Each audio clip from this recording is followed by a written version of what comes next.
Prazer, então, eu sou a Denise. Depois que eu falo o meu nome, eu nunca sabia como me apresentar, até bem pouco tempo atrás. Muita gente gosta de me apresentar como uma antropóloga que estudou na New School for Social Research em Nova York. E eu confesso que eu sei que nem sempre as pessoas tinham exatamente essa intenção, mas eu sempre sentia que, quando alguém me apresentava dessa forma, que eles estavam buscando alguma coisa que me qualificasse perante um contexto. Outras pessoas gostam de me apresentar como a pessoa que cresceu na Índia. Outras como a pessoa que cresceu em Nova York. Outras como a pessoa que cresceu dentro de um ashram, que é uma comunidade espiritual. Outras pessoas gostam de dizer que eu cresci dentro da base de um projeto de desenvolvimento social no interior do estado de Maharashtra, em Ganeshpuri. Outras me associam, me apresentam como uma produtora de eventos e acham que eu sou a produtora do Rock em Rio. E o mais interessante de tudo isso é porque todas essas versões são verdade. Tudo isso faz parte da minha história e de quem eu sou, exceto antropóloga. Eu não sou antropóloga, eu não me formei. Apesar de ter estudado antropologia, eu cheguei na universidade vindo dessa experiência intensa da Índia, e a universidade, naquele momento, ficou muito pequena. Principalmente, eu acho, porque eu estudar antropologia, naquela época, o blá, blá, blá, e parecia mesmo um blá, blá, blá dos professores, não fazia sentido algum com a realidade de muitos anos em campo, estando dia a dia, trabalhando e fazendo parte de uma comunidade. E eu não me formei. Naquela época, eu estava muito magoada com a sociedade ocidental. Eu passei por um sequestro e aquilo foi muito marcante para mim, e eu culpava o sistema. E eu não queria me formar naquele momento, porque, para mim, se formar significava obter um diploma e fazer parte de uma sociedade que eu realmente não queria fazer parte naquele momento. Eu, com 15 anos, estava dentro de um ashram. Com 15 anos, a minha rotina de adolescente, eu falo 15 anos porque, simbolicamente, na sociedade ocidental, 15 anos é uma idade bem marcante, né? A idade da debutante, onde a menina passa a ser mulher. E, com 15 anos, eu estava fazendo meus 15 anos dentro de um ashram. E a rotina era bem diferente de uma brasileira adolescente, de uma brasileira ocidental. A gente acordava às 4, 5 da manhã, a gente ia meditar, a gente ia cantar o Guru Gita, a gente ia praticar Hatha Yoga, e lá para as 7h30, 8 horas da manhã, quando a gente chegava para tomar o café da manhã, as nossas conversas eram sobre Pérola Azul, as experiências de meditação, o seva do dia. Muito diferente. Pessoas incríveis. Um ambiente que me proporcionou uma visão de mundo e uma intensidade de propósito de vida que talvez os luxuosos condomínios da casa que eu cresci nunca tivessem sido capazes de me proporcionar. Então, como eu gosto de me apresentar, hoje, muito recentemente, eu falo Denise Shire e eu trabalho por um fomento real de inovação social. É assim que eu começo a me sentir bem à vontade. É essa pele que eu quero vestir. E, voltando um pouquinho atrás, com 14 anos eu passei por um sequestro, foram 5 dias de cativeiro. E, apesar de terem sido 5 dias, a lembrança que eu tenho são de flashes, né? Parecia que o tempo estava suspenso. Parecia que aquilo não estava realmente acontecendo comigo. Pode ter sido proteção, pode ter sido fuga. Todos os dias eu fui molestada, por todos os dias, em todos os momentos. E, quando eu saio daquele cativeiro, eu quero voltar correndo para a minha vida. Eu quero esquecer daquilo. E eu fico preocupada com a gincana da escola, porque eu sempre adorei as gincanas da escola. Eu queria ganhar a gincana da escola, e eu achava que, sem mim, a gincana não ia acontecer. Eu era líder da minha equipe. Eu queria voltar correndo para a gincana, eu queria ir para a festa, porque aquele cara incrível que eu queria que me convidasse para a festa, ele me convidou. E eu ia para aquela festa. E eu fui. Muita gente não entendeu um pouco esse movimento.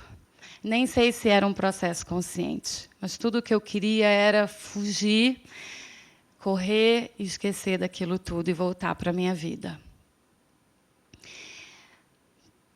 Eu fui para um colégio interno, meu sistema hormonal entrou em colapso, eu engordei 18 quilos e eu entrei num silêncio, mas um silêncio de muita tristeza. Estava longe de casa, até que a minha mãe veio me resgatar. Minha mãe foi me levar para o ashram, onde ela praticava meditação. Então, a gente foi para Nova York, a gente foi para Catskills. E eu passei uma boa parte em Catskills, até que eu fui para Ganeshpuri, que é uma pequena vila no estado de Maharashtra, na Índia. E ali, naquele lugar, com aquelas pessoas incríveis, porque aquele ashram, muito diferente do que algumas pessoas têm uma pré-concepção do que seja um ashram, que seja uma comunidade hippie. Aquela comunidade não tinha nada de hippie. Aquela comunidade era feita de pessoas incríveis, internacionais, do mundo inteiro, com vários sotaques, com várias histórias, jornalistas, acadêmicos, artistas, buscadores de um propósito de vida muito maior, pessoas que estavam conectadas com o mundo. Eu vi coisas e histórias que me transformaram. Especificamente, a gente tinha um projeto, o ashram era a base de um projeto social chamado Prasad. E Prasad quer dizer presente dos deuses. O ponto alto para mim é quando eu estava liberada da escola, que era um trailer que a gente estudava, e a gente ia para campo. E a gente ia construir casas, a gente tinha um projeto de estratégias de atender a desnutrição local das crianças, estratégia para fazer um programa de educação real ali no campo. E tinha os iCamps, eu estou falando do início dos anos 90, eram tendas gigantescas, com 4.000 cirurgias sendo feitas de cataratas em 2, 3 dias. Era fantástico. E a cada par de olho que eu olhava, cada par de olho que voltava a enxergar, a sensação que eu tinha é que eu estava me enxergando. E depois de todos aqueles olhos, quando todos aqueles olhos voltaram a enxergar, eu achei que eu tinha conseguido me enxergar por inteiro e enxergar o mundo por inteiro. Passaram-se quase 10 anos e eu volto para o Brasil. Volto para trabalhar com desenvolvimento humano, social, dentro das empresas. Eu abro uma empresa de consultoria em sustentabilidade, que é a Conteúdo Verde, trabalho para grandes empresas, trabalho enlouquecidamente quando eu vejo que o meu propósito de vir para o Brasil, de trabalhar dentro da máquina, eu sou carioca, resolvi vir para São Paulo, para estar no olho do furacão, para propor mudanças que partissem de dentro da máquina, para, de verdade, usar a minha vida para construir um mundo melhor no país que eu tinha nascido e crescido. Mas eu me perco. A minha vida vira uma loucura. Quando eu me dou conta, eu estou trabalhando muito mais a partir da máquina do que, de verdade, para propor mudanças. Eu viajei o Brasil inteiro, eu realmente nem sei como eu fui parar em grandes empresas, mesmo sem ser formada, e eu tinha muita vergonha disso na época. Mas tinha algo que estava muito errado. Eu não dormia, eu comia qualquer coisa, mas eu era vegetariana. A minha vida era um caos. Eu não tinha fim de semana, não tinha sábado, não tinha domingo, eu não sabia onde eu acordava, mas eu trabalhava em prol do desenvolvimento sustentável. Eu comecei a consumir loucamente. Eu comprava tudo e mais alguma coisa. Eu estava desesperada para ser aceita. Eu me sentia extremamente inadequada, estrangeira. Me sentia uma mulher absolutamente ridícula. Eu tinha perdido coisas. Eu me peguei, eu peguei assim, olhando para os ombros e peitos das mulheres, principalmente as mulheres que tinham blusas muito decotadas, eu não sabia que tinha sutiã sem alça. Então, eu ficava assim, olhando para ver como é que essas mulheres conseguem sair andando por aí sem aparecer o sutiã com... o que elas fazem para segurar o peito? Assim. E aí, teve um dia que eu...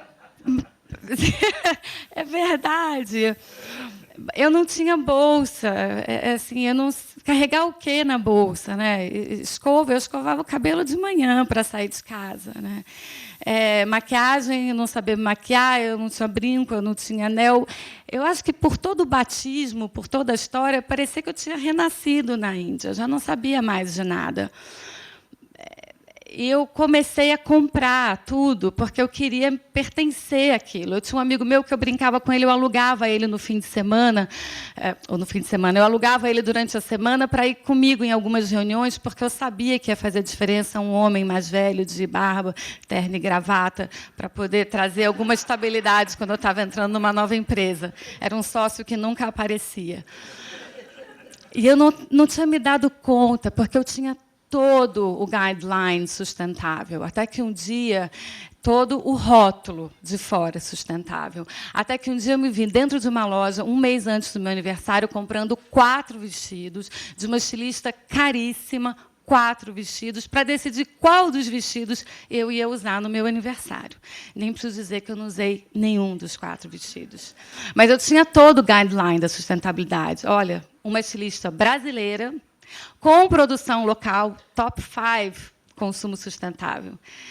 Tinha um processo de trabalho inclusivo por trás, parte do grupo das costureiras, eram todas vindas de um projeto de comunidade de Santa Teresa, top sustentabilidade. E mais, ela desenhava roupas que cabiam no corpo da mulher real brasileira. Democratização, mulher real, top da sustentabilidade. Eu era a cliente mais adorada da loja. Eu chegava, eu tinha café, água, tudo. Eu comprava muito. Muito. Mas eu não era consumista, imagina. Consumista é a perua, que eu dizia, né, que andava no Oscar Freire, hoje andaria no JK, no Cidade Jardim, mas eu, comprando 4 vestidos, para decidir qual eu ia usar, eu não era consumista. E foi ali, quando eu me vi comprando, na véspera do meu aniversário, o 5º vestido para eu usar na festa de aniversário que eu ia dar na minha casa. Eu falei, tem alguma coisa errada. E assim, é interessante perceber como eu, com todo o histórico que eu já tinha passado, me deixei prender aos rótulos da sustentabilidade. Eu fiquei presa na retórica, eu fiquei presa no meu discurso. Eu fiquei presa numa imagem e desesperadamente tentando ser quem eu absolutamente não era. Eu usava o consumo para tentar ser algo que eu jamais poderei ser, porque eu não sou. E isso me causava um grande desespero. Eu andava na 5ª e na 6ª marcha, automaticamente, em prol do discurso da sustentabilidade. E ali eu me reconectei. Sem ir para a Índia, aqui em São Paulo, me sentindo com o olho do vizinho, que tinha acabado de me dar uma grande fechada no trânsito, me tirar do tapete do chão. Eu me reconectei aqui, nessa cidade. E hoje, com muito orgulho, eu estou à frente de uma plataforma de inovação social. Isso aqui era para estar desde o início. Desculpa. Chamada Novos Urbanos. E o Novos Urbanos se pretende discutir o futuro das cidades a partir das relações humanas. Ele foi todo feito com base na teoria U, está sendo construída com base na teoria U, com o querido Otto Scharmer, Marian Goodman, Wilson Nobre, Ilma Barros, Gonçalo Ferreira, um time internacional. O MIT encampou, o Presence encampou.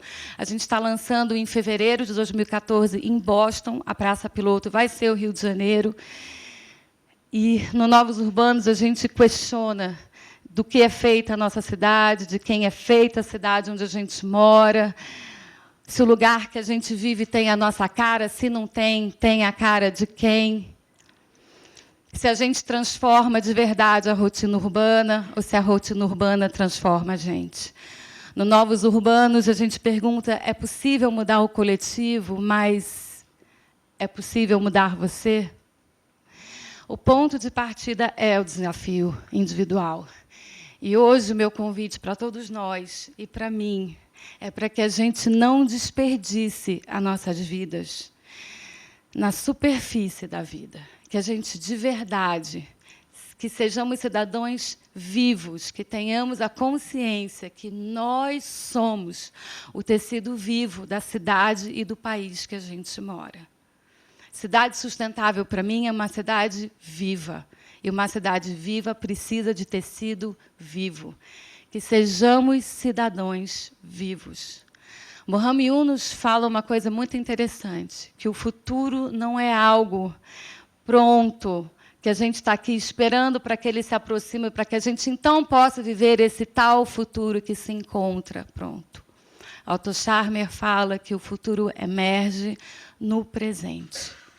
E, a partir dessa presença profunda e livre, é que a gente consegue, de verdade, ouvir o futuro, porque ele ecoa dentro de nós. O futuro emerge aqui. Que sejamos esses construtores de futuro e que a gente não se perca. Que possamos ir para a vida fomentar realmente inovação social. Que a gente não se perca operando a partir da máquina com um discurso superficial de desenvolvimento sustentável. Que possamos realmente ter a coragem de nos reinventar a cada momento e sermos verdadeiramente quem somos e quem queremos ser. Obrigada. A gente tem um minutinho final e eu queria fazer um pedido, que a gente possa experimentar essa presença. Rapidamente, se a gente puder fechar o olho, se sentar, sentir a planta dos pés no chão, permitir sentir os isquios, que são esses ossinhos que estão nas nossas nádegas, sentir esse isco, deixar a nossa coluna ereta, deixar o pescoço livre em cima, flutuando em cima dessa, a cabeça livre em cima do pescoço. Que a gente feche os olhos, que a gente respire e que possamos sentir a grandeza que somos.